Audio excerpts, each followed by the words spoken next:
প্রাকবর্ষা এবার শেষ পর্যায়ে চলে এসছে।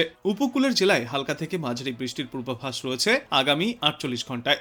বিশেষ করে উত্তর 24 পরগনা, দক্ষিণ 24 পরগনা, পূর্ব ও পশ্চিম মেদিনীপুর, হাওড়া, কলকাতা এবং নদিয়ায় আজ মাঝারি বৃষ্টির পূর্বাভাস। এই সপ্তাহের মধ্যভাগ থেকেই হাওয়ার দিক বদলানোর সম্ভাবনা রয়েছে। দক্ষিণ পশ্চিম বাতাসের পাশাপাশি উত্তর পশ্চিম বাতাসের প্রভাব বাড়বে, আর এই দুই বাতাসের সংস্পর্শে কুয়াশার সম্ভাবনাও তৈরি হবে সকালে এবং রাতে। মঙ্গলবার থেকেই বৃষ্টির পরিমাণ কমতে থাকবে গোটা দক্ষিণ বাংলায়।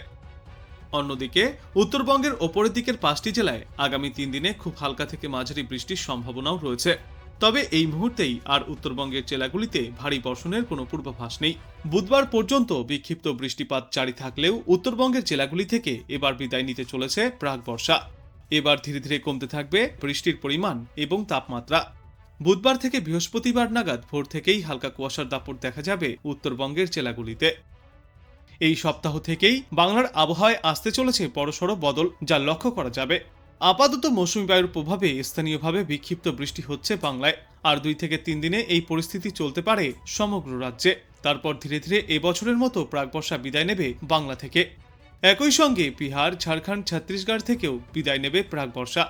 অন্যদিকে সব মিলিয়ে আগামী 3 দিনের মধ্যে পশ্চিমবঙ্গ, উড়িষ্যা, সিকিম এবং তেলেঙ্গানা থেকেও প্রাকবর্ষা বিদায়ের পর্ব শুরু হবে। আজ দক্ষিণবঙ্গের সব জেলাতেই হালকা থেকে মাঝারি বৃষ্টির পূর্বাভাস, তবে বৃষ্টির দাপট তুলনামূলক কম থাকবে। আজ উত্তর 24 পরগনা, দক্ষিণ 24 পরগনা, কলকাতা, হাওড়া, হুগলি, পূর্ব মেদিনীপুর এবং পশ্চিম মেদিনীপুর জেলায় বৃষ্টিপাতের পরিমাণ কিছুটা বেশি থাকবে। তবে কোনো জেলাতেই আপাতত ভারী বৃষ্টির কোনো পূর্বাভাস নেই, তাই সতর্কতাও জারি করা হয়নি। আগামী 7 দিনে বিক্ষিপ্তভাবে হালকা থেকে মাঝারি বৃষ্টিপাতের সম্ভাবনা রয়েছে প্রায় গোটা দক্ষিণবঙ্গেই। তবে ভারী বৃষ্টির কোনো পূর্বাভাস নেই। ভোগান্তি আর পোহাতে হবে না দক্ষিণবঙ্গবাসীকে। অন্যদিকে উত্তরবঙ্গে আপাতত দুর্যোগের সম্ভাবনা নেই। দার্জিলিং, জলপাইগুড়ি, আলিপুরদুয়ার, কোচবিহার এবং কালিম্পংয়ে বিক্ষিপ্তভাবে হালকা থেকে মাঝারি বৃষ্টিপাত চলতে পারে। মালদহ, উত্তর দিনাজপুর এবং দক্ষিণ দিনাজপুর জেলায় আবহাওয়া মোটের ওপর শুষ্ক থাকবে। সব মিলিয়ে উত্তরবঙ্গের জেলাগুলিতে আর ভারী বৃষ্টির সম্ভাবনা নেই, তাই কোনো এলাকার জন্য কোনো সতর্কতাও থাকছে না। দুর্গাপুজোর পরেই উত্তরবঙ্গে প্রবল বৃষ্টির জেরে ধস এবং বন্যার সৃষ্টি হয়েছিল। কমপক্ষে 25 জনের মৃত্যু হয়েছিল উত্তরবঙ্গে। এখনো পর্যন্ত নিখোঁজ রয়েছে বহু মানুষ। বৃষ্টির দাপট কমে যাওয়ায় আবারও পরিস্থিতি ক্রমেই স্বাভাবিক হচ্ছে, ছন্দে ফিরছে উত্তরবঙ্গ। বিশেষজ্ঞরা জানিয়েছেন, 10ই অক্টোবর নির্ধারিত সময়ে বাংলা থেকে প্রাকবর্ষা বিদায় না হলেও এই সপ্তাহে প্রাকবর্ষা বিদায়ের জন্য উপযুক্ত পরিবেশ তৈরি হতে পারে। এবছর রাজস্থান থেকে প্রাকবর্ষা বিদায় শুরু হয়েছিল নির্ধারিত সময়ের 3 দিন আগে। মধ্যপ্রদেশ, উত্তরপ্রদেশ এবং মহারাষ্ট্রের একটা বড় অংশ থেকেও প্রাকবর্ষা বিদায়ের উপযুক্ত পরিবেশ তৈরি হয়েছিল আগেভাগেই। 7 বছর পর মহারাষ্ট্র থেকে আগেভাগেই এবার প্রাকবর্ষা বিদায় নিয়েছে। তবে বাংলা থেকে নির্ধারিত সময়ের থেকে প্রায় 1 সপ্তাহ পরে এই পরিস্থিতি তৈরি হতে চলেছে। অন্যদিকে আইএমডি জানিয়েছে, চলতি বছর অক্টোবর মাসেও স্বাভাবিকের চেয়ে বেশি বৃষ্টিপাতের সম্ভাবনা রয়েছে। দেশের অধিকাংশ রাজ্যেই স্বাভাবিকের তুলনায় বেশি বৃষ্টিপাত চলবে। বিশেষজ্ঞরা জানিয়েছেন, জোড়া ঘূর্ণাবর্তের প্রভাবে আজ দক্ষিণবঙ্গে বজ্রবিদ্যুৎ সহ হালকা থেকে মাঝারি বৃষ্টির সম্ভাবনা। অন্যদিকে আজ থেকে উত্তরবঙ্গ থেকে বিদায় নিতে পারে প্রাকবর্ষা। তবে দক্ষিণবঙ্গ থেকে প্রাকবর্ষা বিদায় নেওয়ার সম্ভবত সময় 18ই অক্টোবরের মধ্যে।